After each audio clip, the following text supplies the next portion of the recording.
എല്ലാവർക്കും നമസ്കാരം. എല്ലാവർക്കും മിഡ് നൈറ്റ് മലയാളത്തിൻ്റെ പുതിയൊരു വീഡിയോയിലേക്ക് സ്വാഗതം. നിങ്ങൾ ലാലേട്ടൻ്റെ 2013 ഇറങ്ങിയ ദൃശ്യം സിനിമ ഇതുവരെ കണ്ടിട്ടില്ലാത്തവരാണെങ്കിൽ നിങ്ങൾ ഈ കഥ കേൾക്കരുത്. വേറൊന്നും കൊണ്ടല്ല, ആ സിനിമയിലെ ചില പ്രധാനപ്പെട്ട ഭാഗങ്ങളെക്കുറിച്ച് ഈ കഥയിൽ പരാമർശിക്കുന്നുണ്ട്. അപ്പോൾ നമുക്ക് കഥയിലേക്ക് കിടക്കാം. എന്നത്തെയും പോലെ ഡിസ്ക്ലെയിമറാണ്. കഥയിലെ മുഴുവൻ കാര്യങ്ങളും സാങ്കല്പികമാണ്. കഥ പൂർണ്ണമായും വിനോദത്തിനു വേണ്ടി മാത്രമുള്ളതാണ്. ചാനൽ ഒരു വിധത്തിലുള്ള അന്ധവിശ്വാസത്തെയും പ്രോത്സാഹിപ്പിക്കുന്നില്ല. രാവിലെ തുടങ്ങിയ തിരക്കാണ് അജിത്തിന്. അവനൊരു 2 വീലർ മെക്കാനിക്കാണ്. ടൗണിലെ വലിയൊരു വർക്ക്ഷോപ്പിലാണ് പണി. രാവിലെ 9 മണിക്ക് വർക്ക്ഷോപ്പ് തുറന്നാൽ പിന്നെ നിൽപ്പാണ്. ഇടവേളകൾ വളരെ കുറവാണ്. അന്ന് പണിക്ക് വന്ന വണ്ടികൾ കൂടുതലും എൻജിൻ പണികളുള്ളവയായിരുന്നു. ഒരു പൾസർ ബൈക്കിൻ്റെ എൻജിൻ അഴിച്ചു പണിയാനുണ്ടായിരുന്നു. രാവിലെ മുഴുവൻ അതിലായിരുന്നു അവൻ്റെ ശ്രദ്ധ. അതിൻ്റെ ക്ലച്ച് പ്ലേറ്റുകൾ പൂർണ്ണമായും കത്തിപ്പോയിരുന്നു.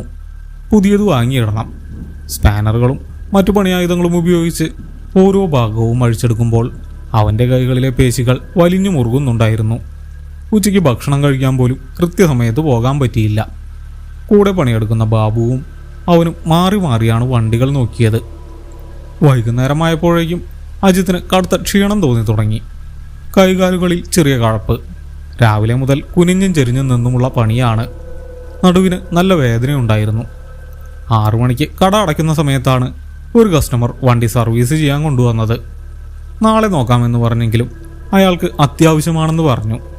അവസാനം ആ വണ്ടിയുടെ ഓയിൽ മാറ്റിയും ബ്രേക്ക് ടൈറ്റ് ചെയ്തു കൊടുത്തും തീർന്നപ്പോൾ സമയം 6:30 കഴിഞ്ഞിരുന്നു. കൈകളിലെ അഴുക്കും ഗ്രീസും സോപ്പിട്ട് കഴുകി കളയാൻ തന്നെ കുറച്ച് സമയമെടുത്തു. വർക്ക്ഷോപ്പിലെ പണി കഴിഞ്ഞാൽ പിന്നെ സാധാരണ അവൻ്റെ ദിനചര്യ മറ്റൊന്നാണ്. നേരെ വീട്ടിൽ പോകും, നന്നായി കുളിക്കും, ഡ്രസ്സ് മാറും, പിന്നെ നേരെ കവലയിലുള്ള ആർട്സ് ക്ലബിലേക്ക് പോകും. അവിടെ അവൻ്റെ കൂട്ടുകാർ എല്ലാവരും ഉണ്ടാകും. സുധി, മനു, രമേശ്, അങ്ങനെ കുറച്ച് പേർ. അവിടെ ഇരുന്ന് ക്യാരംസ് കളി അവനൊരു ശീലമാണ്. ചിലപ്പോൾ ക്യാരംസിന് പകരം ചെസ് ആയിരിക്കും. രാത്രി 9 മണിവരെ അവൻ അവിടെയായിരിക്കും. അത് കഴിഞ്ഞാണ് വീട്ടിൽ പോയി ഭക്ഷണം കഴിക്കുന്നതും കിടക്കുന്നതും. പക്ഷേ അന്ന് അവന് ക്ലബിൽ പോകാൻ തോന്നിയില്ല. ശരീരം വല്ലാതെ തളർന്നിരുന്നു. വർക്ക്ഷോപ്പ് അടച്ച ശേഷം അവൻ നേരെ വീട്ടിലേക്ക് പോയി. വീടധികം ദൂരെയല്ല, കഷ്ടിച്ച് 1 കിലോമീറ്റർ മാത്രം നടക്കാനുണ്ട്. ചെറിയൊരു റെസിഡൻഷ്യൽ കോളനിയിലാണ് അവൻ്റെ വീട്. ഇരുവശത്തും കോൺക്രീറ്റ് മതിലുകളുള്ള ചെറിയ റോഡ്. വഴിയിലുടനീളം വീടുകളാണ്. ആളുകൾ പുറത്തിറങ്ങി നിൽക്കുന്നുണ്ട്. കുട്ടികൾ സൈക്കിൾ ചവിട്ടുന്നു. അങ്ങനെ തികച്ചും സർവ്വസാധാരണമായൊരു വൈകുന്നേരം. അജിത്ത് വീട്ടിലെത്തുമ്പോൾ വീട്ടുകാരെല്ലാം നല്ല തിരക്കിലായിരുന്നു. അച്ഛനും അമ്മയും അനിയത്തിയുമുണ്ട്. അവർ അന്ന് രാത്രി ഗുരുവായൂരിലേക്ക് പോകാനുള്ള തയ്യാറെടുപ്പിലായിരുന്നു. മുന്നേ തീരുമാനിച്ച യാത്രയായിരുന്നു അത്. പിറ്റേന്ന് പുലർച്ചെ നിർമാല്യം തൊഴണം. അതിനായി അവർ ഒരു വണ്ടി വാടകയ്ക്ക് വിളിച്ചിട്ടുണ്ടായിരുന്നു. അജിത്ത് ഗേറ്റ് തുറന്നകത്തേക്ക് കയറുമ്പോൾ വാടകയ്ക്ക് വിളിച്ച ടാക്സിക്കാർ മുറ്റത്ത് കിടപ്പുണ്ടായിരുന്നു. ഡ്രൈവർ കാറിന് പുറത്ത് മാറി നിൽക്കുന്നു. അച്ഛൻ ബാഗുകൾ കാറിൻ്റെ ഡിക്കിയിലേക്ക് വയ്ക്കുകയാണ്. അമ്മ വീടിൻ്റെ മുൻവാതിൽ പൂട്ടാൻ വേണ്ടി നിൽക്കുന്നു. അജിത്തിനെ കണ്ടപ്പോൾ അമ്മ ചോദിച്ചു, "നീ വരുന്നില്ലേ അജിത്തെ?" അവനില്ല എന്ന് തലയാട്ടി. "എനിക്ക് നല്ല ക്ഷീണമുണ്ടമ്മേ, ഞാൻ വരുന്നില്ല. നിങ്ങൾ പോയിട്ട് വാ." അവൻ തൻ്റെ കയ്യിലുള്ള ബാഗ് തിണ്ണയിലേക്ക് വെച്ചു. അനിയത്തി അവനെ നോക്കി മുഖം കൂട്ടി.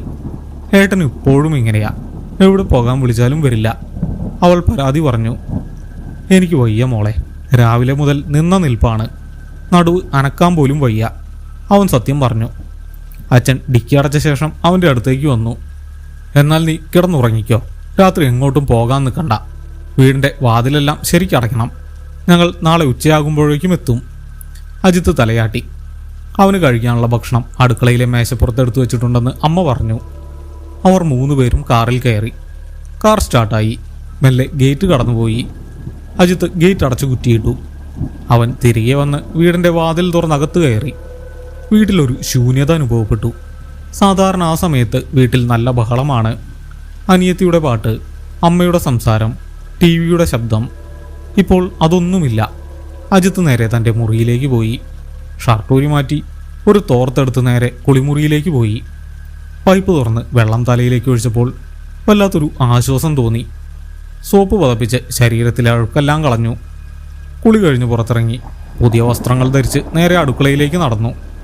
മേശപ്പുറത്ത് പാത്രങ്ങൾ അടുക്കി വെച്ചിട്ടുണ്ട്. ചോറും മീൻകറിയും തോരനുമുണ്ട്. അവനൊരു പ്ലേറ്റ് എടുത്ത് അതിലേക്ക് ചോറ് വിളമ്പി. നല്ല വിശപ്പുണ്ടായിരുന്നു. അവൻ ഭക്ഷണം കഴിച്ചു തീർത്ത ശേഷം പാത്രങ്ങൾ കഴുകി വെച്ചു. പിന്നെ ലൈറ്റുകൾ ഓരോന്നായി അണച്ചു. മുൻവാതിൽ നന്നായി അടച്ചു കുറ്റിയിട്ടു എന്ന് അവൻ ഒന്നുകൂടി ഉറപ്പുവരുത്തി. മുറിയിലേക്ക് വന്ന് കട്ടിലിലേക്ക് വീഴുമ്പോൾ സമയം 8 മണി കഴിഞ്ഞിട്ടേ ഉണ്ടായിരുന്നുള്ളൂ. ഫാൻ ഫുൾ സ്പീഡിൽ കറങ്ങുന്നുണ്ട്. ഫോണെടുത്ത് അലാം വയ്ക്കാൻ അവൻ ശ്രമിച്ചു. പക്ഷേ കണ്ണുകൾ അടഞ്ഞു വരികയായിരുന്നു. ഫോൺ തലയിണയുടെ അടിയിലേക്ക് വെച്ച് അവൻ കണ്ണുകൾ അടച്ചു. നിമിഷങ്ങൾക്കകം അവൻ ഗാഢമായ ഉറക്കത്തിലേക്ക് വീണു. ശരീരത്തിൻ്റെ ക്ഷീണം അത്രത്തോളം ഉണ്ടായിരുന്നു. ഉറക്കത്തിൻ്റെ ഏതോ ഒരു ഘട്ടത്തിൽ അവൻ ആ ശബ്ദം കേട്ടു. Calling bell. തുടർച്ചയായി കോളിംഗ് ബെല്ലടിക്കുന്ന ശബ്ദം. അജിത്ത് ഞെട്ടിയുണർന്നു. അവന് കണ്ണുകൾക്ക് നല്ല ഭാരം അനുഭവപ്പെട്ടു. പെട്ടെന്ന് ഞെട്ടി എഴുന്നേറ്റതുകൊണ്ട് അവന് ചുറ്റുപാടും എന്താണെന്ന് മനസ്സിലായില്ല. കുറച്ച് സമയമെടുത്തു സമനില വീണ്ടെടുക്കാൻ. ബെല്ല് വീണ്ടും മുഴങ്ങി. അവൻ തലയിണയ്ക്കടിയിൽ നിന്നും ഫോൺ എടുത്തു നോക്കി. സ്ക്രീനിലെ വെളിച്ചം അവൻ്റെ കണ്ണുകളിലേക്ക് തറച്ചു കയറി. സമയം 12:02. കൃത്യം പാതിരാത്രി. അജിത്തിന് നേരിയ ദേഷ്യം വന്നു. ഈ പാതിരാത്രിക്ക് ആരാണ് ബെല്ലടിക്കുന്നത്? വീട്ടിലാണെങ്കിൽ വേറെ ആരുമില്ല. അവൻ മെല്ലെ കട്ടിലിൽ നിന്നും എഴുന്നേറ്റ് നേരെ ഹാളിലേക്ക് നടന്നു. വീട്ടിൽ കനത്ത ഇരുട്ടായിരുന്നു. അവൻ സ്വിച്ച് ബോർഡ് തപ്പി ഹാളിലെ ലൈറ്റ് ഇട്ടു. ലൈറ്റ് ഇട്ടപ്പോൾ പുറത്ത് ബെല്ലടിക്കുന്നത് നിന്നു. അവൻ വാതിലിനടുത്തേക്ക് ചെന്നു. എന്നിട്ട് മെല്ലെ വാതിലിൻ്റെ കുറ്റി താഴ്ത്തി. വാതിൽ തുറന്നു. പുറത്ത് വരാന്തയിലെ ലൈറ്റ് അവൻ ഇട്ടിരുന്നില്ല. ഹാളിലെ വെളിച്ചം പുറത്തേക്ക് വീണു. ആ വെളിച്ചത്തിൽ അവിടെ നിൽക്കുന്ന ആളെ അവൻ കണ്ടു. മനു, അവൻ്റെ സുഹൃത്ത്. സാധാരണ പുറത്തേക്ക് പോകുമ്പോൾ ധരിക്കാറുള്ള കറുത്ത ഷർട്ടും നീല ജീൻസുമാണ് വേഷം. കാലിൽ ഷൂസുമുണ്ട്. അവൻ്റെ മുഖത്തൊരു ചിരിയുണ്ടായിരുന്നു. നീയോ? എന്താ ഈ നേരത്ത്? അജിത്ത് കണ്ണു തിരുമ്മിക്കൊണ്ട് ചോദിച്ചു. അവൻ്റെ ശബ്ദത്തിൽ ഉറക്കച്ചടവുണ്ടായിരുന്നു. മനു അവൻ്റെ ചോദ്യം കേട്ട് ചിരിച്ചു. പൊന്നളിയ, നീ പടത്തിന് വരാതിരുന്നത് വൻ നഷ്ടമായിപ്പോയി. കിടിലം പടം, അവൻ ആവേശത്തോടെ പറഞ്ഞു. അജിത്തിനൊന്നും മനസ്സിലായില്ല. അവൻ തലയൊന്നു കുടഞ്ഞു. അപ്പോഴാണ് അവന് കാര്യം ഓർമ്മ വന്നത്. ലാലേട്ടൻ്റെ പുതിയ സിനിമയായ ദൃശ്യം റിലീസായ ദിവസമാണ്. ഒരാഴ്ച മുമ്പ് മുതലേ മനു അവനോട് പറഞ്ഞിരുന്നതാണ് സിനിമ ഇറങ്ങുന്ന അന്ന് തന്നെ കാണാൻ പോകണമെന്ന്. ഫസ്റ്റ് ഷോയ്ക്ക് തന്നെ ടിക്കറ്റ് എടുക്കുമെന്ന് അവൻ പറഞ്ഞിരുന്നു. അജിത്ത് പണി കഴിഞ്ഞ് ക്ഷീണിച്ചു വന്നതുകൊണ്ട് ആ കാര്യം പാടെ മറന്നുപോയിരുന്നു. പക്ഷേ അതിന് പാതിരാത്രിക്ക് ഇവിടെ വരണോ? അജിത്തിന് വീണ്ടും ദേഷ്യം വന്നു. ഇത് പറയാനാണോ നീ പാതിരാത്രിക്ക് ഇങ്ങോട്ട് വന്നത്? അജിത്ത് അല്പം ഗൗരവത്തിൽ ചോദിച്ചു. മനു അവൻ്റെ ദേഷ്യം വകവെച്ചില്ല. പിന്നല്ലാതെ, ഇതുപോലൊരു ക്ലൈമാക്സ് മലയാളമെന്നല്ല ലോക സിനിമയിൽ പോലുമില്ല. നീ വരാഞ്ഞത് വൻ നഷ്ടമായി പോയി. എനിക്കിതൊന്നും നിന്നോട് പറയാതെ ഉറങ്ങാൻ പറ്റില്ല, മനു പറഞ്ഞു. അജിത്തൊന്ന് നെടുവീർപ്പിട്ടു. മനുവിൻ്റെ സ്വഭാവം അവനറിയാം. സിനിമയോടുള്ള ഭ്രാന്താണ് അവന്. നല്ലൊരു സിനിമ കണ്ടാൽ അതിൻ്റെ കഥ മുഴുവൻ ആരോടെങ്കിലും പറയാതെ അവന് സമാധാനം കിട്ടില്ല. അതിപ്പോൾ ഏത് പാതിരാത്രിയാണെങ്കിലും അവൻ വരും. നീ വാ, നമുക്ക് ടെറസിൽ പോയിരിക്കാം, മനു പറഞ്ഞു. അതും പറഞ്ഞ് അവൻ അജിത്തിൻ്റെ മറുപടിക്ക് കാത്തു നിൽക്കാതെ വീടിൻ്റെ വശത്തുള്ള വഴിയിലൂടെ പിൻഭാഗത്തേക്ക് നടന്നു. വീടിൻ്റെ പിറകുവശത്താണ് ടെറസിലേക്കുള്ള ഗോവണി. അജിത്ത് വാതിൽക്കൽ കുറച്ചു നേരം നിന്നു. അവന് നല്ല ഉറക്കം വരുന്നുണ്ടായിരുന്നു. പക്ഷേ ഇനി മനുവിനെ തിരിച്ചയക്കാൻ പറ്റില്ല. സിനിമയുടെ മുഴുവൻ കഥയും പറയാതെ അവൻ പോകില്ല. അജിത്ത് തിരികെ ഹാളിലേക്ക് കയറി. അവൻ പുറത്തെ ലൈറ്റുകളിട്ടു. മുൻവശത്തെ വാതിലടച്ച് അവൻ വീടിൻ്റെ പുറകിലേക്ക് നടന്നു. നല്ല നിലാവുള്ള രാത്രിയായിരുന്നു. ചുറ്റുമുള്ള വീടുകളിലൊന്നും വെളിച്ചമില്ല. എല്ലാവരും ഗാഠനിദ്രയിലാണ്. അജിത്ത് ഗോവണി കയറി മുകളിലേക്ക് ചെന്നു. ടെറസിലെ ബൾബ് അവനിട്ടു. മഞ്ഞു വെളിച്ചം അവിടെ മുഴുവൻ നിറഞ്ഞു. ടെറസിൻ്റെ ഒരു വശത്തായി മനു നിലത്ത് ചമ്രം പടിഞ്ഞിരിക്കുകയായിരുന്നു. അവൻ്റെ നോട്ടം ടെറസിൻ്റെ അറ്റത്തുള്ള ഇരുട്ടിലേക്കാണ്. അജിത്ത് ചെന്ന് അവൻ്റെ മുന്നിലായി നിലത്തിരുന്നു. കോൺക്രീറ്റ് തറയ്ക്ക് നേരിയ ചൂടുണ്ടായിരുന്നു. മനു അവൻ്റെ മുഖത്തേക്ക് നോക്കി. എടാ, നീ കഥ കേൾക്കാൻ തയ്യാറായിക്കോ. ഫസ്റ്റ് ഹാഫ് വളരെ സ്ലോ ആണ്. ജോർജ് കുട്ടി എന്നൊരു സാധാരണ കേബിൾ TV ഓപ്പറേറ്റർ, അയാളുടെ ഫാമിലി, അതൊക്കെയാണ് ഫസ്റ്റ് ഹാഫിൽ. മനു ആവേശത്തോടെ കഥ പറയാൻ തുടങ്ങി. സിനിമയിലെ ഓരോ കഥാപാത്രങ്ങളെയും അവൻ വിശദീകരിച്ചു. ജോർജ് കുട്ടി, ഭാര്യ റാണി, മക്കൾ. സിനിമയുടെ ആദ്യ പകുതിയിലെ ചെറിയ തമാശകളും കുടുംബ പശ്ചാത്തലവുമെല്ലാം അവൻ ഒരു വരി പോലും വിടാതെ പറഞ്ഞുകൊണ്ടിരുന്നു. അവൻ്റെ വാക്കുകളെല്ലാം വളരെ വ്യക്തമായിരുന്നു. അജിത്ത് താടിക്ക് കൈകൊടുത്ത് അവനെ തന്നെ നോക്കിയിരുന്നു. ഉറക്കം വരുന്നത് കാരണം അവന് സിനിമയിലെ കഥയിൽ വലിയ താല്പര്യമുണ്ടായിരുന്നില്ല. അവനിടയ്ക്കിടെ കോട്ടുവായി ഇട്ടുകൊണ്ടിരുന്നു. മനു പക്ഷെ അതൊന്നും ശ്രദ്ധിച്ചതേയില്ല. അവൻ കഥ പറഞ്ഞുകൊണ്ടേയിരുന്നു. വരുൺ എന്ന കഥാപാത്രം വരുന്നതും ക്യാമ്പിലെ സംഭവങ്ങളുമെല്ലാം അവൻ പറഞ്ഞു. അല്പം കഴിഞ്ഞപ്പോഴാണ് അജിത്ത് ആ കാര്യം ശ്രദ്ധിക്കാൻ തുടങ്ങിയത്. വളരെ ചെറിയൊരു കാര്യം. മനു സംസാരിക്കുന്നതിനിടെ ശ്വാസമെടുക്കുന്നില്ല. മനുഷ്യർ സംസാരിക്കുമ്പോൾ സ്വാഭാവികമായി വാക്കുകൾക്കിടയിൽ ചെറിയ ഇടവേളകളുണ്ടാകും. ആ സമയത്താണ് ശ്വാസം ഉള്ളിലേക്ക് എടുക്കുന്നത്. സംസാരിക്കാൻ വായു ആവശ്യമാണ്. ഒരു നീണ്ട വാചകം പറഞ്ഞു കഴിഞ്ഞാൽ നമ്മളൊന്ന് നിർത്തും. വായു ഉള്ളിലേക്ക് വലിച്ചെടുക്കും. ശ്വാസകോശം വികസിക്കും. നെഞ്ച് മുകളിലേക്കും താഴേക്കും ചലിക്കും. പക്ഷേ മനുവിൻ്റെ സംസാരത്തിൽ ആ ഇടവേളകളില്ലായിരുന്നു. അവനൊരു വാചകം കഴിഞ്ഞാൽ ഉടനെ അടുത്ത വാചകം പറയുന്നു. ഒട്ടും നിർത്തുന്നില്ല. അവൻ്റെ നെഞ്ച് ഒട്ടും തന്നെ അനങ്ങുന്നില്ലായിരുന്നു. അവൻ വായു ഉള്ളിലേക്ക് എടുക്കുന്നുണ്ടായിരുന്നില്ല. പകരം അവൻ്റെ വായിൽ നിന്നും വാക്കുകൾ വെളിയിലേക്ക് വന്നുകൊണ്ടേയിരുന്നു. ഒരു യന്ത്രം പ്രവർത്തിക്കുന്നത് പോലെ, അല്ലെങ്കിൽ ഒരു റെക്കോർഡർ പ്ലേ ചെയ്യുന്നത് പോലെ. അജിത്ത് അവൻ്റെ മുഖത്തേക്ക് സൂക്ഷിച്ചു നോക്കി. അവൻ്റെ കണ്ണുകൾ തുറന്നു തന്നെ ഇരിക്കുകയാണ്. അവൻ കണ്ണു ചിമ്മുന്നില്ല. അവൻ കുറേ നേരം നിരീക്ഷിച്ചു. ഒരു തവണ പോലും മനു കണ്ണു ചിമ്മിയില്ല. അവൻ്റെ നോട്ടം അഭിജിത്തിൻ്റെ മുഖത്തേക്കല്ലായിരുന്നു. അവൻ അഭിജിത്തിന് പിന്നിലെ ഇരുട്ടിലേക്കായിരുന്നു നോക്കി സംസാരിച്ചു കൊണ്ടിരുന്നത്. ആദ്യമൊക്കെ അമിതാവേശം മൂലം മനു അങ്ങനെ സംസാരിക്കുന്നതാവുമെന്നാണ് അജിത്ത് കരുതിയത്. ചിലപ്പോൾ കഥ പറയാനുള്ള ആവേശം കാരണം നിർത്താതെ സംസാരിക്കുന്നതാവും. പക്ഷേ മിനിറ്റുകൾ കടന്നുപോയി. 10 മിനിറ്റോളമായി അവൻ നിർത്താതെ സംസാരിക്കുന്നു. ഒരിക്കൽ പോലും വായുള്ളിലേക്കെടുക്കാതെ ഒരു മനുഷ്യന് ഇത്രയും നേരം സംസാരിക്കാൻ കഴിയില്ല എന്ന് അഭിജിത്തിന് ഉറപ്പായിരുന്നു. അവന് ചെറുതായി അസ്വസ്ഥത തോന്നി തുടങ്ങി. അഭിജിത്ത് ഇരിക്കുന്നിടത്തു നിന്നും ഒരൽപ്പം മാറിയിരുന്നു. മനുവിൻ്റെ ശ്രദ്ധ തിരിക്കാൻ അവൻ ശ്രമിച്ചു.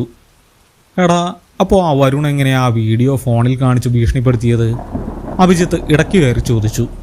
സാധാരണഗതിയിൽ ഒരാൾ സംസാരിക്കുമ്പോൾ ഇടയ്ക്ക് കയറി നമ്മൾ വല്ലതും ചോദിച്ചാൽ അവർ സംസാരം നിർത്തും. ചോദ്യത്തിന് മറുപടി പറയും. പക്ഷേ മനു നിർത്തിയില്ല. അവൻ അഭിജിത്തിൻ്റെ ചോദ്യം കേട്ടതായി പോലും ഭാവിച്ചില്ല. അവൻ തൻ്റെ കഥ പറച്ചിൽ അതേ വേഗതയിൽ നിർത്താതെ തുടർന്നു. അങ്ങനെ ജോർജ് കുട്ടി ആ ബോഡി എടുത്ത് അവൻ സിനിമയിലെ പ്രധാന ഭാഗത്തിലേക്ക് കടക്കുകയായിരുന്നു. അഭിജിത്ത് വീണ്ടും അവനെ നോക്കി. അപ്പോൾ അവൻ ഉറപ്പായി, മനു ശ്വാസമെടുക്കുന്നില്ല. അവൻ്റെ ശരീരം തീർത്തും നിശ്ചലമാണ്. ചുണ്ടുകൾ മാത്രമാണ് ആകെ ചലിക്കുന്നത്. ശബ്ദം പുറത്തേക്ക് വരുന്നുണ്ട്. പക്ഷേ ബാക്കി ശരീരം ഒരു കല്ലുപോലെ ഇരിക്കുകയാണ്. അഭിജിത്തിന് വല്ലാത്തൊരു ഭയം തോന്നി. എഴുന്നേറ്റ് പോകാൻ അവൻ്റെ മനസ്സ് പറഞ്ഞു. ഈ ഇരിക്കുന്നത് തൻ്റെ കൂട്ടുകാരനായ മനുവല്ല എന്നൊരു തോന്നൽ അവനിലുണ്ടായി. അവനെന്തോ ഒരു കുഴപ്പമുണ്ട്. പെട്ടെന്നാണ് താഴെ മുറിയിൽ നിന്നും ഒരു ശബ്ദം കേട്ടത്. അഭിജിത്തിൻ്റെ ഫോൺ റിങ് ചെയ്യുന്ന ശബ്ദം. സമയം നോക്കിയ ശേഷം കട്ടിലിൽ തന്നെ വെച്ചതാണ് ഫോൺ. റിംഗ് ടോൺ ഒരു സിനിമാ പാട്ടാണ്. ആ പാതിരാത്രിയിൽ ആ ശബ്ദം വളരെ ഉച്ചത്തിൽ കേട്ടു. അജിത്ത് പെട്ടെന്ന് എഴുന്നേൽക്കാൻ ശ്രമിച്ചു. ആ ഫോൺ കോൾ അവന് രക്ഷപ്പെടാനുള്ള ഒരു അവസരമായിരുന്നു. എടാ, ഞാൻ ഫോൺ എടുത്തിട്ട് വരാം, അജിത്ത് എഴുന്നേൽക്കുന്നതിനിടയിൽ പറഞ്ഞു. അപ്പോഴാണ് മനു സംസാരിക്കുന്നതിനിടയിൽ തന്നെ പറഞ്ഞത്, നീ ഇരിക്കെ, കഴിയാറായി. അത് കേട്ട് അജിത്ത് ഒന്ന് ഞെട്ടി. മനു അവൻ്റെ സിനിമാ കഥ പറയുന്നതിനിടയിൽ നിർത്തിയിട്ടല്ല അത് പറഞ്ഞത്. കഥ പറയുന്നതിൻ്റെ അതേ ഒഴുക്കിൽ, അതേ ശബ്ദത്തിൽ അവനത് പറഞ്ഞു. അവൻ്റെ നോട്ടം അപ്പോഴും മുന്നിലെ ഇരുട്ടിലേക്ക് തന്നെയായിരുന്നു. അജിത്തിനെ അവൻ നോക്കിയതേയില്ല. അജിത്ത് അവിടെ തന്നെ നിന്നുപോയി. താഴെ ഫോൺ റിങ് ചെയ്തുകൊണ്ടേയിരുന്നു. ഒരു ഫുൾ റിങ്ങിന് ശേഷം കോൾ കട്ടായി. അതുവരെ അജിത്ത് അവിടെ തന്നെ നിന്നു. ശബ്ദം നിന്നപ്പോൾ വീണ്ടും പഴയ നിശബ്ദത. മനുവിൻ്റെ കഥ പറയുന്ന ശബ്ദം മാത്രം. പക്ഷേ ഉടനെ തന്നെ ഫോൺ വീണ്ടും റിങ് ചെയ്യാൻ തുടങ്ങി. ഈ നേരത്തെ ഒരാൾ തുടർച്ചയായി വിളിക്കണമെങ്കിൽ അത് അത്യാവശ്യക്കാരനായിരിക്കുമെന്ന് അജിത്തിന് തോന്നി.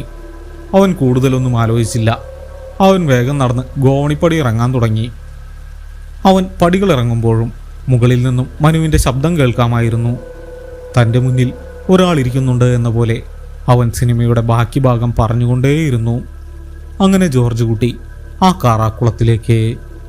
അജിത്ത് ധൃതിയിൽ പടികളിറങ്ങി താഴെയെത്തി. അവൻ പുറകിലെ വഴിയിലൂടെ നടന്ന് മുൻവശത്തെത്തി. എന്നിട്ട് വാതിൽ തുറന്നവൻ അകത്ത് കയറി. ഹാളിൽ അവനിട്ടിരുന്ന വെളിച്ചമുണ്ടായിരുന്നു. അവൻ വേഗം ഫോൺ ഇരിക്കുന്ന ഭാഗത്തേക്ക് ചെന്നു. ഫോൺ അപ്പോഴും ശബ്ദിക്കുന്നുണ്ടായിരുന്നു. സ്ക്രീനിൽ പേര് തെളിഞ്ഞു കണ്ടു. സുധി കോളിംഗ്. സുധിയാണ്, ക്ലബിലെ കൂട്ടുകാരൻ. അജിത്ത് ഫോൺ കയ്യിലെടുത്ത് കോൾ അറ്റൻഡ് ചെയ്തു. ആ സുധി, എന്താണ് ഈ നേരത്ത്? അജിത്ത് ചോദിച്ചു. അവൻ്റെ ശബ്ദം അല്പം വിറയ്ക്കുന്നുണ്ടായിരുന്നു. മറുതലയ്ക്കൽ സുധി കുറച്ചു നേരത്തേക്ക് ഒന്നും പറഞ്ഞില്ല. അവൻ്റെ ശ്വാസോച്ഛ്വാസത്തിൻ്റെ ശബ്ദം മാത്രം. അവനൊരു ഓട്ടം കഴിഞ്ഞിട്ടെന്ന പോലെ കിതയ്ക്കുന്നുണ്ടായിരുന്നു. എടാ നീ എവിടെയാ? സുധി ചോദിച്ചു. അവൻ്റെ ശബ്ദം പതറുന്നുണ്ടായിരുന്നു. ഞാൻ വീട്ടിലുണ്ട്, ടെറസിലായിരുന്നു. എന്താ കാര്യം? അജിത്ത് ചോദിച്ചു. അവൻ്റെ ഉള്ളിൽ ഭയം കൂടിക്കൂടി വന്നു. എടാ നമ്മുടെ മനു. സുധി എന്തു പറയണമെന്നറിയാതെ നിർത്തി. മനുവിനെന്ത്? അജിത്ത് ചോദിച്ചു. അവൻ്റെ നോട്ടം പുറത്തേക്കുള്ള വാതിലിലേക്കായിരുന്നു. എടാ മനു അവൻ പോയി, സുധി പറഞ്ഞു. എങ്ങോട്ട് പോയെന്ന് അജിത്തിനൊന്നും മനസ്സിലായില്ല. എടാ അവൻ രാത്രി സിനിമയ്ക്ക് പോയിരുന്നു, ടൗണിലെ തിയേറ്ററിൽ. പടം കഴിഞ്ഞു വരുന്ന വഴിക്ക്. അത്രയും പറഞ്ഞ് സുധി വിതുമ്പാൻ തുടങ്ങി. അജിത്തിന് തൻ്റെ ചുറ്റുമുള്ള വായു ഇല്ലാതാകുന്നതുപോലെ തോന്നി. അവൻ ഫോൺ കാതിനോട് ഒന്നുകൂടി അടുപ്പിച്ചു.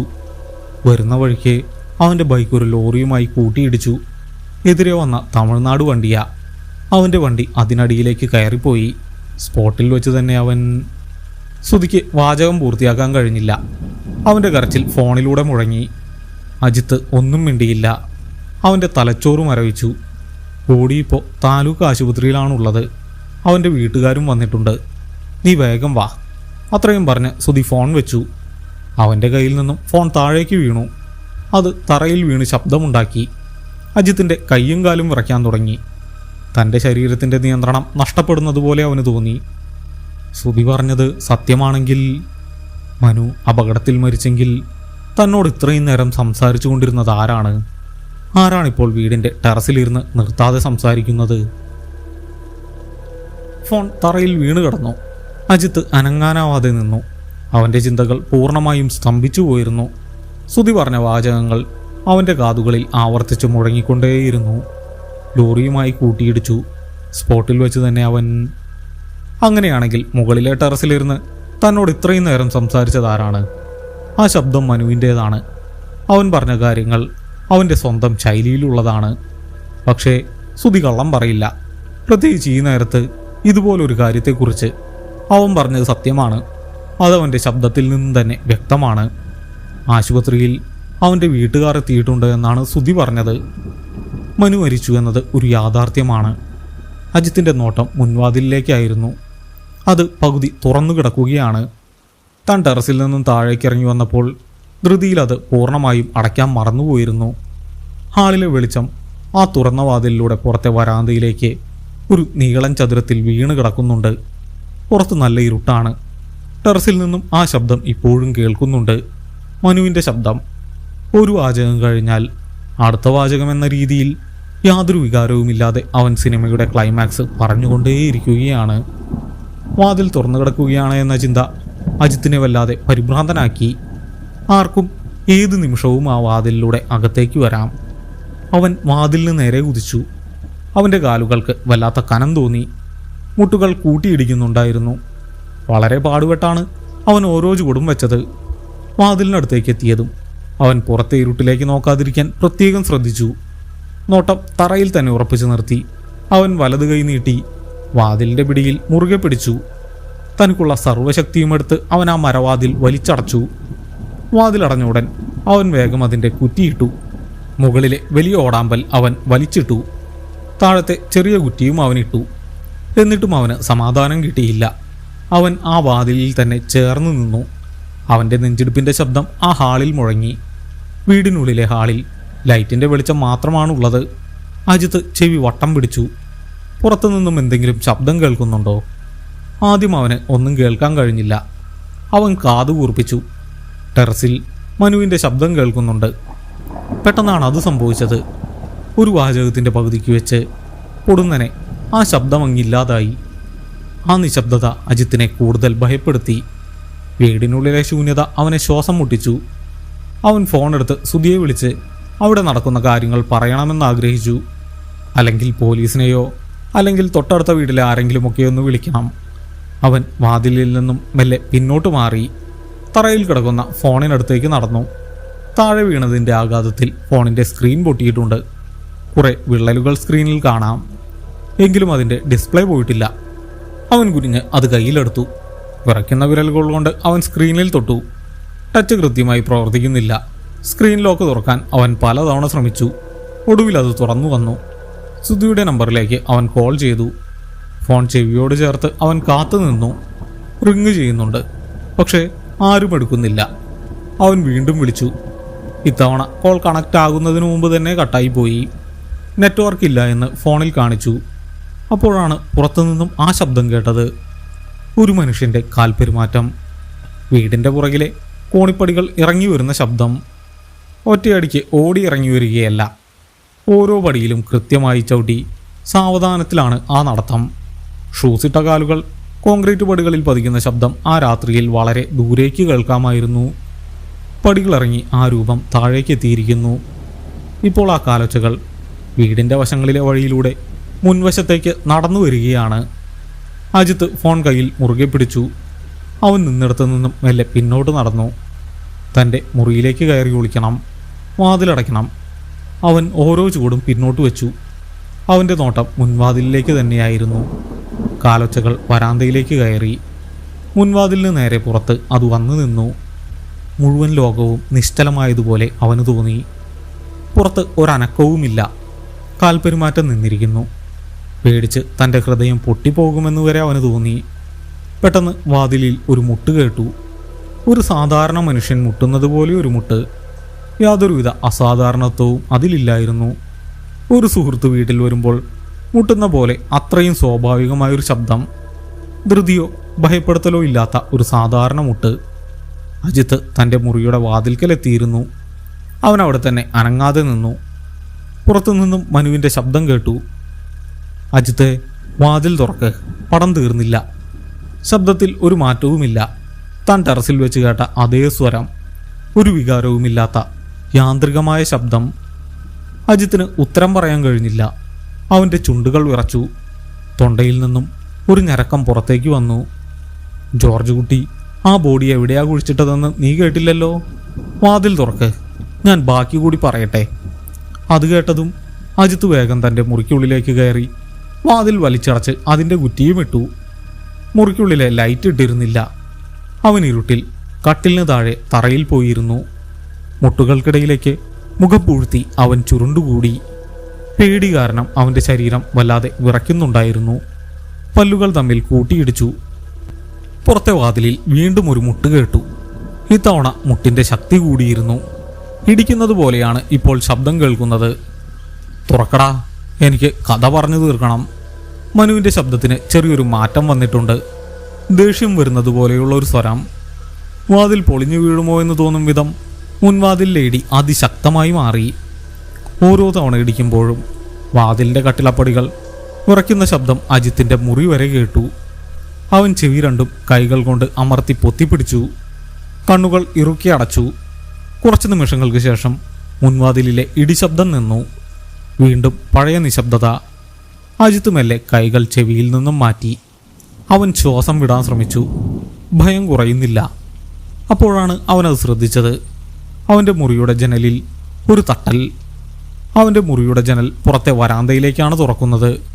ജനൽപ്പാളികൾ അടച്ചിട്ടുണ്ടെങ്കിലും അതൊരു ഗ്ലാസ് ജനലാണ്. പുറത്തെ വരാന്തയിൽ ലൈറ്റ് ഇട്ടിരുന്നില്ല. പക്ഷെ ഇപ്പോൾ എവിടെ നിന്നോ ഒരു വെളിച്ചം ജനൽ ചില്ലിലൂടെ മുറിക്കുള്ളിലേക്ക് വീഴുന്നുണ്ട്. അജിത്ത് ഭയത്തോടെ ജനലിലേക്ക് നോക്കി. ആ വെളിച്ചത്തിൽ ജനൽ ഗ്ലാസിനപ്പുറം ഒരാൾ നിൽക്കുന്നതിൻ്റെ നിഴൽ കാണാം. മനു. അവൻ അല്പം കൂടി അടുത്തേക്ക് വന്ന് മുഖം ഗ്ലാസിനോട് ചേർത്ത് വെച്ചു. കേവലം നിഴലിനു പകരം ആ മുഖം അവിടെ തെളിഞ്ഞു കണ്ടു. നേരത്തെ ടെറസിൽ വെച്ച് കണ്ട മനു ആയിരുന്നില്ല അത്. വരാന്തയിലെ വെളിച്ചത്തിൽ അവൻ്റെ രൂപം ജനൽ ചില്ലിലൂടെ വ്യക്തമായി കാണാമായിരുന്നു. സുധി ഫോണിലൂടെ പറഞ്ഞ അപകടത്തിൻ്റെ തീവ്രത ആ മുഖത്ത് കാണാമായിരുന്നു. തലയുടെ ഇടതുഭാഗം പൂർണ്ണമായും തകർന്ന് പരന്നിരുന്നു. വണ്ടിയുടെ വലിയ ടയർ തലയിലൂടെ കയറിയിറങ്ങിയതിൻ്റെ ഫലമായി അവിടെയുള്ള അസ്ഥികൾ തകർന്ന് ഉള്ളിലേക്ക് പോയിരുന്നു. ആ ഭാഗത്തെ മുടി പൂർണ്ണമായും നഷ്ടപ്പെട്ടിരുന്നു. തകർന്ന തലയോടിയിലെ ആഴത്തിലുള്ള വിള്ളലുകൾ ജനൽ ചില്ലിലൂടെ കാണാം. അതിൻ്റെ ഉള്ളിലെ മർദ്ദം കാരണം അവൻ്റെ ഇടതുവശത്തെ കണ്ണ് അതിൻ്റെ കുഴിയിൽ നിന്നും പൂർണ്ണമായും പുറത്തേക്ക് തള്ളി വന്നിരുന്നു. അത് കവിളിലേക്ക് ഒരു മാംസകഷ്ണത്തിൽ തൂങ്ങിക്കിടക്കുകയായിരുന്നു. അവൻ തലാനക്കുമ്പോൾ ആ കണ്ണും അതിനൊപ്പം ആടിക്കൊണ്ടിരുന്നു. താടിയെല്ല് പാതി പൊട്ടിമാറി കഴുത്തിലേക്ക് ചെരിഞ്ഞ് തൂങ്ങി നിന്നു. വായ് പൂർണ്ണമായും അടയ്ക്കാൻ കഴിയാത്ത അവസ്ഥയിലാണ്. ആ തകർന്ന വായ്ക്കുള്ളിൽ നിന്നും കറുത്ത നിറത്തിലുള്ള കട്ടിയുള്ള രക്തം അവൻ്റെ കഴുത്തിലൂടെ ഷർട്ടിലേക്ക് ഒഴുകിയിറങ്ങുന്നുണ്ടായിരുന്നു. ഷർട്ടിൻ്റെ കോളർ രക്തത്തിൽ കുതിർന്നിരുന്നു. അപ്പോഴും അവൻ്റെ വലത്തേ കണ്ണ് അജിത്തിനെ തന്നെ നോക്കി നിൽക്കുകയായിരുന്നു. ഒരു ജീവനില്ലാത്ത നോട്ടം. പൊട്ടിപ്പൊളിഞ്ഞ ആ താടിയിൽ ചലിപ്പിച്ചുകൊണ്ട് തൊണ്ടയിൽ നിന്നും പുറത്തു വരുന്ന വിചിത്രമായൊരു ശബ്ദത്തോടെ മനു വീണ്ടും സംസാരിക്കാൻ തുടങ്ങി. ജനൽ ഗ്ലാസിനപ്പുറത്തു നിന്നുമാണ് പറയുന്നതെങ്കിലും ആ ശബ്ദം അജിത്തിൻ്റെ മുറിക്കുള്ളിൽ മുഴങ്ങി. പോലീസ് സ്റ്റേഷൻ്റെ തറ പണിയുമ്പോഴാണ് ജോർജ് കുട്ടി. അതിനടിയിൽ കഥയിലെ ആ ക്ലൈമാക്സ് രംഗം അവൻ യാതൊരു ഭാവവ്യത്യാസവുമില്ലാതെ പറഞ്ഞു തീർക്കുകയായിരുന്നു. ഓരോ തവണ വായു തുറക്കുമ്പോഴും കൂടുതൽ രക്തം പുറത്തേക്ക് ഒഴുകിക്കൊണ്ടേയിരുന്നു. അജിത്ത് അനങ്ങാനാവാതെ തറയിലിരുന്നു. അവൻ്റെ കാഴ്ചകൾ മങ്ങാൻ തുടങ്ങി. അവൻ്റെ മനസ്സിന് ആ കാഴ്ചകളെ ഉൾക്കൊള്ളാൻ കഴിഞ്ഞില്ല. ജനലിനപ്പുറത്ത് നിൽക്കുന്ന ആ രൂപം വിരലുകൾ കൊണ്ടല്ല ഇപ്പോൾ അവൻ ജനലിൽ തട്ടുന്നത്. തൻ്റെ നെറ്റി ഗ്ലാസ്സിലേക്ക് ചേർത്ത് വെച്ച് തല അങ്ങോട്ടും ഇങ്ങോട്ടും ചലിപ്പിച്ചാണ് അവൻ ശബ്ദമുണ്ടാക്കുന്നത്. തകർന്ന തലയോട്ടിയിലെ എല്ലുകൾ ജനൽ ചില്ലിൽ ഉരയുന്നുണ്ട്. അവൻ്റെ വാക്കുകൾ അവസാനിച്ചു. ദൃശ്യം സിനിമയുടെ കഥ അവൻ മുഴുവനായും പറഞ്ഞു തീർത്തു. ജനലിനപ്പുറം ഇപ്പോൾ ഒരു നിശബ്ദതയാണ്. ആ നിശബ്ദത അജിത്തിൻ്റെ ദേഹത്തെ മുഴുവൻ ചരമ്പുകളെയും ഒരിഞ്ഞു മുറുകി. അവൻ തറയിൽ തന്നെ ഇരുന്നു. എഴുന്നേറ്റോടാനുള്ള ത്രാണി പോലും അവന് നഷ്ടമായിരുന്നു. ഇരുട്ടിൽ അവൻ്റെ ഹൃദയമിടിപ്പ് പെരുമ്പറ പോലെ മുഴങ്ങി. പെട്ടെന്ന് പുറത്തുനിന്നും അവൻ്റെ പേര് വിളിക്കുന്ന ശബ്ദം കേട്ടു. അജിത്തേ. അതിനൊരു ചോദ്യത്തിൻ്റെ സ്വരമുണ്ടായിരുന്നു. നിനക്ക് കഥ ഇഷ്ടപ്പെട്ടോ? അജിത്ത് കൈകൾ കൊണ്ട് ചെവി രണ്ടും ഇറുകെ അടച്ചു പിടിച്ചു. അവൻ മറുപടിയൊന്നും പറഞ്ഞില്ല. അല്ലെങ്കിൽ തൻ്റെ എന്ത് മറുപടി പറയാനാണ്? നമ്മൾ ഒരുമിച്ച് കാണേണ്ടതായിരുന്നു ആ പടം. നീ വരാഞ്ഞത് കനത്ത നഷ്ടമായി. മനുവിൻ്റെ വികാരമില്ലാത്ത സ്വരം ഗ്ലാസിനപ്പുറത്തു നിന്നും കേട്ടുകൊണ്ടിരുന്നു.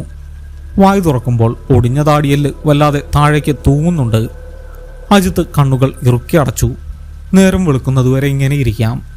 അതല്ലാതെ തനിക്ക് വേറെ വഴിയൊന്നുമില്ല. അവൻ ജനൽ പൊളിച്ച് അകത്തു വരില്ല എന്നാണ് തോന്നുന്നത്. അവൻ്റെ ശരീരം വെറുമൊരു മാംസപിണ്ഡം മാത്രമാണ്. അതിന് ശക്തിയുണ്ടാകില്ല. അജിത്ത് മനസ്സിൽ വെറുതെ കണക്കുകൂട്ടി. പക്ഷേ അടുത്ത നിമിഷം അവൻ്റെ കണക്കുകൂട്ടലുകൾ തെറ്റി. ജനൽ ചില്ലിൽ വലിയൊരു ഇടി വീണു. അജിത്ത് ഞെട്ടി കണ്ണുകൾ തുറന്നു. മനു തൻ്റെ തല ജനൽ ഗ്ലാസ്സിലേക്ക് ആഞ്ഞടിക്കുകയാണ്. അവൻ്റെ തകർന്ന തലയുടെ ഇടതുഭാഗം ഗ്ലാസ്സിൽ വന്നിടിച്ചു. കറുത്ത നിറത്തിലുള്ള കട്ടരക്തം ജനൽ ഗ്ലാസ്സിൽ പറ്റിപ്പിടിച്ചു. വീണ്ടും അടുത്ത ഇടി. ഇത്തവണ ഇടിക്ക് കൂടുതൽ ശക്തിയുണ്ടായിരുന്നു. മനു മനുഷ്യസഹജമായ വേദനകളൊന്നും അറിയുന്നേയില്ല. സ്വന്തം ശരീരം തകർന്നത് അവൻ കാര്യമാക്കുന്നില്ല. ഗ്ലാസ്സിൽ തല വന്നിടിക്കുമ്പോൾ ജനലിൻ്റെ മരപ്പാളികൾ വല്ലാതെ കുലുങ്ങി. അജിത്ത് തറയിൽ നിന്നും എഴുന്നേറ്റു. അവൻ്റെ കാലുകൾക്ക് തീരെ ബലമില്ലായിരുന്നു. അവൻ മുറിയുടെ മൂലയിലേക്ക് മാറി നിന്നു. മൂന്നാമത്തെ ഇടിക്ക് ജനൽ ഗ്ലാസ്സിൽ ചെറിയൊരു വിള്ളൽ രൂപം കൊണ്ടു. ഒരു ചെറിയ ശബ്ദമുണ്ടാക്കിക്കൊണ്ട് ഗ്ലാസ്സിലൊരു വര തെളിഞ്ഞു. എനിക്ക് നിന്നെ ആ തിയേറ്ററിൽ കൊണ്ടുപോകണം അജിത്തെ. പുറത്തുനിന്നും യാന്ത്രികമായ ആ ശബ്ദം വീണ്ടും കേട്ടു. അജിത്ത് സർവശക്തിയും എടുത്ത് അലറി വിളിച്ചു, രക്ഷിക്കണേ, ആരെങ്കിലും ഒന്ന് ഓടി വരണേ. അവൻ്റെ ശബ്ദം മുറിക്കുള്ളിൽ മാത്രം മുഴങ്ങി. പക്ഷേ അത് പുറത്തേക്ക് പോയില്ല. അയൽക്കാർ ആരെങ്കിലും അത് കേട്ട് എഴുന്നേറ്റ് വന്നിരുന്നെങ്കിലെന്ന് അവൻ ആശിച്ചു. പക്ഷേ ചുറ്റും നിശബ്ദത മാത്രം. എല്ലാവരും നല്ല ഉറക്കത്തിലാണ്. നാലാമത്തെ ഇടിക്ക് ഗ്ലാസ് പൂർണ്ണമായും തകർന്നു. വലിയൊരു ശബ്ദത്തോടെ ജനലിൻ്റെ ചില്ലുകൾ മുറിക്കുള്ളിലേക്ക് തെറിച്ചു വീണു. ചില കഷ്ണങ്ങൾ അജിത്തിൻ്റെ കാലുകൾ വരെ എത്തി. ജനലിൻ്റെ ഒരു പാളിയിലെ ഗ്ലാസ് പൂർണ്ണമായും ഇളകി താഴെ വീണിരുന്നു. ആ ജനലിൽ വലിയൊരു ദ്വാരം രൂപപ്പെട്ടു. പുറത്തെ അജ്ഞാത വെളിച്ചം ഒരു തടസ്സവുമില്ലാതെ മുറിക്കുള്ളിലേക്ക് അടിച്ചു കയറി. ആ വെളിച്ചത്തിൽ ജനലിൻ്റെ പടിയിൽ മനുവിൻ്റെ കൈകൾ വന്നു പതിക്കുന്നത് അജിത്ത് കണ്ടു. മനു ജനലിലൂടെ അകത്തേക്ക് കയറാൻ ശ്രമിക്കുകയാണ്. ജനൽപ്പടിയിൽ ഇപ്പോഴും കൂർത്ത ഗ്ലാസ് കഷ്ണങ്ങൾ ബാക്കിയുണ്ട്. ഇരുമ്പ് ജനലഴികൾ വളച്ച ശേഷം മനു തൻ്റെ വലതുകാല് ഉയർത്തി ജനൽപ്പടിയിലേക്ക് വെച്ചു. അവൻ്റെ ജീൻസ് ആ ഗ്ലാസ് കഷ്ണങ്ങളിൽ ഉരഞ്ഞു കീറി. അവനതൊന്നും പ്രശ്നമായിരുന്നില്ല. മനു ജനൽ ഫ്രെയിമിലൂടെ ഉള്ളിലേക്ക് നുഴഞ്ഞു കയറാൻ തുടങ്ങി. അവൻ്റെ തകർന്ന തല ജനലിൻ്റെ മരപ്പടിയിൽ ഉരസി. ആ ഉരസലിൽ അവൻ്റെ താടിയലിലെ തൂങ്ങിക്കിടന്ന മാംസകഷ്ണം ജനലിൻ്റെ കൊളുത്തിലുടക്കി. അവൻ മുന്നോട്ടാഞ്ഞപ്പോൾ ആ മാംസം വലിയൊരു ശബ്ദത്തോടെ പറിഞ്ഞുപോയി. അത് ജനൽ കൊളുത്തിൽ തൂങ്ങിക്കിടന്നു. അതിൽ നിന്നും രക്തം തറയിലേക്ക് ഇറ്റുവീഴാൻ തുടങ്ങി. മനു ജനൽ കടന്ന് മുറിക്കുള്ളിലെ തറയിലേക്ക് വീണു. വലിയൊരു മരത്തടി വീഴുന്നത് പോലെയാണ് അവൻ താഴെ വീണത്. അവൻ്റെ കൈകളും കാലുകളും വികൃതമായ രീതിയിൽ വളഞ്ഞു. സന്ധികളൊക്കെ ഒടിഞ്ഞു നുറുങ്ങിയതുപോലെ. മുറിക്കുള്ളിലേക്ക് കയറിയ മനു സാവധാനം തറയിൽ നിന്നും എഴുന്നേറ്റ് നിൽക്കാൻ ശ്രമിച്ചു. അവൻ്റെ വലതുകാലിൻ്റെ എല്ല് അപകടത്തിൽ പൊട്ടിയിട്ടുണ്ടെന്ന് തോന്നിച്ചു. അവൻ ആ കാലിൽ ഭാരം കൊടുക്കാതെ വലിച്ചിഴച്ചാണ് നിൽക്കുന്നത്. അജിത്ത് മുറിയുടെ മൂലയിൽ ഭിത്തിയോട് ചേർന്ന് നിന്നു. ഇനി പുറത്തേക്ക് പോകാൻ വേറെ വഴിയില്ല. വാതിൽക്കലെത്തണമെങ്കിൽ മനുവിനെ മറികടക്കണം. അത് അസാധ്യമാണ്. മനു അവൻ്റെ നേരെ തിരിഞ്ഞു നിന്നു. പുറത്തേക്ക് തൂങ്ങിക്കിടക്കുന്ന ആ ഇടത് കണ്ണിപ്പോൾ കൂടുതൽ താഴേക്ക് വന്നിട്ടുണ്ട്. അത് കവിളിലൂടെ ഉരയുന്നുണ്ട്. വലത്തെ കണ്ണ് അജിത്തിനെ തന്നെ നോക്കുകയാണ്. ആ നോട്ടത്തിൽ യാതൊരു വികാരവുമില്ല, വെറും ശൂന്യത മാത്രം. മനു വലതുകാൽ വലിച്ചിഴച്ച് അജിത്തിന് നേരെ നടക്കാൻ തുടങ്ങി. അവൻ്റെ ഷൂസ് തറയിലെ ഗ്ലാസ് കഷ്ണങ്ങൾക്ക് മുകളിലൂടെ അമർന്ന് നടക്കുമ്പോൾ ചില്ലുപൊടിയുന്ന ശബ്ദം കേട്ടു. വാ, നമുക്ക് പോകാം അജിത്തെ. മനു അത് പറയുമ്പോൾ അവൻ്റെ വായിൽ നിന്നും രക്തം കുമിളകളായി പുറത്തേക്ക് വരുന്നുണ്ടായിരുന്നു. അജിത്ത് തൻ്റെ ഇരു കൈകളും മുന്നോട്ട് നീട്ടി അവനെ തടയാൻ ശ്രമിച്ചു. മാറി നിൽക്ക്, എൻ്റെ അടുത്തേക്ക് വരരുത്. അജിത്ത് ഉറക്കെ അലറി. അവൻ്റെ ശബ്ദം കരച്ചിലായി മാറിയിരുന്നു. മനു നിന്നില്ല. അവൻ അജിത്തിന് തൊട്ടുമുന്നിലെത്തി. മനു തൻ്റെ വലതു കൈ ഉയർത്തി അജിത്തിൻ്റെ ഷർട്ടിൽ കുത്തിപ്പിടിച്ചു. ആ പിടിക്ക് വല്ലാത്തൊരു ശക്തിയുണ്ടായിരുന്നു, ഇരുമ്പുകൊടി കൊണ്ട് പിടിക്കുന്നത് പോലെ. അജിത്ത് കുതറി മാറാൻ ശ്രമിച്ചു. പക്ഷേ ആ പിടി വിടുവിക്കാൻ അവന് കഴിഞ്ഞില്ല. അജിത്ത് സർവശക്തിയുമെടുത്ത് മനുവിൻ്റെ നെഞ്ചിലേക്ക് ആഞ്ഞു തള്ളി. അജിത്തിൻ്റെ കൈകൾ ചെന്നു പതിച്ചത് മനുവിൻ്റെ നെഞ്ചിലെ വാരിയല്ലുകളിലാണ്. അപകടത്തിൽ ആ വാരിയല്ലുകൾ തകർന്നിരുന്നു. അജിത്ത് തള്ളിയപ്പോൾ ആ നെഞ്ചിലെ എല്ലുകൾ ഉള്ളിലേക്ക് കുഴിഞ്ഞുപോയി. വലിയൊരു മാംസപിണ്ഡത്തിൽ കൈകൾ പൂഴ്ന്നു പോകുന്നത് പോലെയുള്ള ഒരു അനുഭവം. മനുവിൻ്റെ ഷർട്ടിലെ കറുത്ത രക്തം അജിത്തിൻ്റെ കൈകളിൽ പറ്റിപ്പിടിച്ചു. ആ തള്ളലിൽ മനു പിന്നോട്ടു പോയില്ല. എന്നു മാത്രമല്ല, അവൻ്റെ പിടി കൂടുതൽ മുറുകുകയും ചെയ്തു. മനു അജിത്തിനെ തൻ്റെ അടുത്തേക്ക് വലിച്ചു. അവരുടെ മുഖങ്ങൾ തമ്മിൽ വെറും 1 ഇഞ്ച് മാത്രം വ്യത്യാസം. മനുവിൻ്റെ തകർന്ന മുഖം അജിത്തിന് തൊട്ടുമുന്നിൽ. അവൻ്റെ കവിളിൽ തൂങ്ങിക്കിടക്കുന്ന ആ കണ്ണിലെ കൃഷ്ണമണി അജിത്തിൻ്റെ മുഖത്തുരസി. തകർന്ന തലയോട്ടിയിൽ നിന്നും ഒഴുകുന്ന രക്തം അജിത്തിൻ്റെ നെറ്റിയിലേക്കും കണ്ണുകളിലേക്കും വീണുകൊണ്ടിരുന്നു. അജിത്തിൻ്റെ കാഴ്ചകൾ മങ്ങിത്തുടങ്ങി. അവൻ്റെ ബോധം മറയുകയായിരുന്നു. അവൻ്റെ പ്രതിരോധം പൂർണ്ണമായും പരാജയപ്പെട്ടു. തൻ്റെ ശരീരത്തിലെ ജീവൻ ആരോ വലിച്ച് പുറത്തേക്കെടുക്കുന്നതുപോലെ അവന് തോന്നി. മനു തൻ്റെ വായ അജിത്തിൻ്റെ ചെവിയോട് ചേർത്തു. ആ തകർന്ന തൊണ്ടയിൽ നിന്നും വളരെ നേരിയ ശബ്ദത്തിൽ അവൻ അവസാനമായി പറഞ്ഞു, ജോർജ് കുട്ടി മാത്രമല്ല, ഞാനും എൻ്റെ രഹസ്യം കുഴിച്ചിട്ടത് അവിടെയാണ്. അജിത്തിൻ്റെ കണ്ണുകൾ മുകളിലേക്ക് മറഞ്ഞു. അവൻ്റെ ശരീരത്തിലെ ഭാരം മുഴുവൻ മനുവിൻ്റെ കൈകളിലേക്ക് വീണു. ഇരുട്ടിലേക്ക് അവൻ പൂർണ്ണമായും വീണുപോയി. പിറ്റേന്നുച്ചയ്ക്ക് 1:30 കഴിഞ്ഞപ്പോഴാണ് അജിത്തിൻ്റെ അച്ഛനും അമ്മയും അനിയത്തിയും ഗുരുവായൂരിൽ നിന്നും തിരികെ എത്തിയത്. ടാക്സിക്കാർ ഗേറ്റിന് മുന്നിൽ വന്നു നിന്നു. അച്ഛൻ പണം കൊടുത്ത് ഡ്രൈവറെ യാത്രയാക്കി. ഗേറ്റ് തുറന്ന് അവർ അകത്തേക്ക് കയറി. മുറ്റത്ത് വലിയ മാറ്റങ്ങളൊന്നും ഉണ്ടായിരുന്നില്ല. വീടിൻ്റെ മുൻവാതിൽ അടഞ്ഞു കിടക്കുകയായിരുന്നു. അമ്മ ബാഗ് തിണ്ണയിൽ വെച്ചിട്ട് മുൻവാതിലിൽ മുട്ടി വിളിച്ചു, അജിത്തെ, വാതിൽ തുറക്ക്, ഞങ്ങളെത്തി. ഉള്ളിൽ നിന്നും ഒരനക്കവുമില്ല. അച്ഛൻ വന്ന് വീണ്ടും വാതിലിൽ ശക്തിയായി മുട്ടി. അവൻ ഇതുവരെ എഴുന്നേറ്റില്ലേ? സമയം ഉച്ച കഴിഞ്ഞല്ലോ, അച്ഛൻ ദേഷ്യത്തോടെ പറഞ്ഞു. അവർ കുറേ നേരം വാതിലിൽ മുട്ടി വിളിച്ചു. കോളിംഗ് ബെല്ലടിച്ച് നോക്കി. എന്നിട്ടും ഒരു പ്രതികരണവുമില്ല. ഒടുവിൽ അച്ഛൻ അടുക്കള വാതിൽ തുറന്നു കിടക്കുന്നുണ്ടോ എന്ന് നോക്കാനായി വീടിൻ്റെ ഒരു വശത്തെ വഴിയിലൂടെ പുറകിലേക്ക് നടന്നു. പക്ഷേ വരാന്തയിലേക്ക് എത്തിയപ്പോഴാണ് അച്ഛൻ്റെ കാൽവിരലുകളിൽ എന്തോ ഒന്നുടക്കിയത്. താഴെ നോക്കിയപ്പോൾ കണ്ടത് പൊട്ടിയ ഗ്ലാസ് കഷ്ണമായിരുന്നു. അച്ഛൻ തലയുയർത്തി അജിത്തിൻ്റെ മുറിയുടെ ജനലിലേക്ക് നോക്കി. ജനലിലെ ഒരു പാളിയിലെ ഗ്ലാസ് പൂർണ്ണമായും തകർന്നിരിക്കുന്നു. ജനൽപ്പടിയിൽ കറുത്ത നിറത്തിൽ എന്തോ പറ്റിപ്പിടിച്ചിരിപ്പുണ്ട്. ഉറുമ്പുകൾ അതിനു ചുറ്റും പൊതിഞ്ഞു നിൽക്കുന്നു. താഴെ തറയിലും വലിയ ഗ്ലാസ് കഷ്ണങ്ങൾ ചിതറിക്കിടപ്പുണ്ട്. അച്ഛൻ പരിഭ്രാന്തനായി. കള്ളന്മാർ ആരെങ്കിലും കയറിയതാണോ എന്ന് അദ്ദേഹം സംശയിച്ചു. അദ്ദേഹം വേഗം ജനലിനടുത്തേക്ക് ചെന്നു. തകർന്ന ഗ്ലാസ്സിലൂടെ അദ്ദേഹം മുറിക്കുള്ളിലേക്ക് നോക്കി. മുറിക്കുള്ളിലെ കാഴ്ച കണ്ട് അദ്ദേഹത്തിൻ്റെ വായിൽ നിന്നും ഒരു നിലവിളി പുറത്തേക്ക് വന്നു. ആ നിലവിളി കേട്ട് അമ്മയും അനിയത്തിയും ഓടി അങ്ങോട്ട് വന്നു. മുറിയുടെ ഒരു മൂലയിൽ തറയിൽ അജിത്തിരിക്കുകയാണ്. അവൻ്റെ രൂപം ആകെ മാറിയിരുന്നു. അവൻ്റെ മുഖത്തും ഷർട്ടിലും കൈകളിലുമെല്ലാം ഉണങ്ങിപ്പിടിച്ച കറുത്ത രക്തമുണ്ടായിരുന്നു. മുറിയുടെ തറയിലാകെ രക്തം തളം കെട്ടി നിൽക്കുന്നുണ്ട്. അജിത്ത് 2 കൈകളും കാൽമുട്ടുകൾക്ക് ചുറ്റും കെട്ടിപ്പിടിച്ച് ചുരുണ്ടിരിക്കുകയാണ്. അവൻ്റെ കണ്ണുകൾ തുറന്നിരിക്കുന്നു. പക്ഷേ ആ കണ്ണുകളിൽ ജീവനില്ലായിരുന്നു. അവൻ്റെ നോട്ടം മുന്നിലെ ശൂന്യതയിലേക്കായിരുന്നു. അവൻ്റെ ശരീരം യാന്ത്രികമായി മുന്നോട്ടും പിന്നോട്ടും ആടുന്നുണ്ട്. അച്ഛൻ ജനലിലൂടെ വിളിച്ചിട്ടും അവൻ തിരിഞ്ഞു നോക്കിയില്ല. അവൻ്റെ ചുണ്ടുകൾ അതിവേഗത്തിൽ ചലിക്കുന്നുണ്ടായിരുന്നു. അവൻ പിറുപിറുക്കുന്നതുപോലെ എന്തോ ഒന്ന് ആവർത്തിച്ചു പറയുന്നുണ്ടായിരുന്നു. അച്ഛൻ ഓടിപ്പോയി അയൽക്കാരെ വിളിച്ചു കൂട്ടി. മുൻവാതിൽ പൊളിച്ച് അവർ അകത്ത് കയറി. അജിത്തിൻ്റെ മുറിയുടെ വാതിൽ കുറ്റിയിട്ട നിലയിലായിരുന്നു. അതും അവർ ചവിട്ടിപ്പൊളിച്ചു. ആളുകൾ മുറിക്കുള്ളിലേക്ക് ഓടിക്കയറുമ്പോഴും അജിത്ത് അനങ്ങിയില്ല. അവൻ അതേ ഇരിപ്പിൽ മുന്നോട്ടും പിന്നോട്ടും ആടിക്കൊണ്ടേയിരുന്നു. അച്ഛൻ അവൻ്റെ അടുത്തേക്ക് ചെന്ന് തോളിൽ പിടിച്ചു കുലുക്കി. അജിത്തേ, മോനെ, നിനക്കെന്താടാ പറ്റിയേ? അദ്ദേഹം പൊട്ടിക്കരഞ്ഞു. അപ്പോഴും അജിത്തിൻ്റെ നോട്ടം മുന്നിലെ ഭിത്തിയിലേക്കായിരുന്നു. അവൻ ചുണ്ടുകൾ ചലിപ്പിച്ചുകൊണ്ട് പറയുന്ന വാക്കുകൾ ആ മുറിയിലെ എല്ലാവരും വ്യക്തമായി കേട്ടു. ഒരു ഭാവവ്യത്യാസവുമില്ലാതെ അവൻ ഒരു വരി മാത്രം ആവർത്തിച്ചു പറഞ്ഞുകൊണ്ടേയിരുന്നു. പോലീസ് സ്റ്റേഷൻ്റെ തറയിലാണ് ജോർജ് കുട്ടി ആ ബോഡി കുഴിച്ചിട്ടത്. പോലീസ് സ്റ്റേഷൻ്റെ തറയിലാണ്.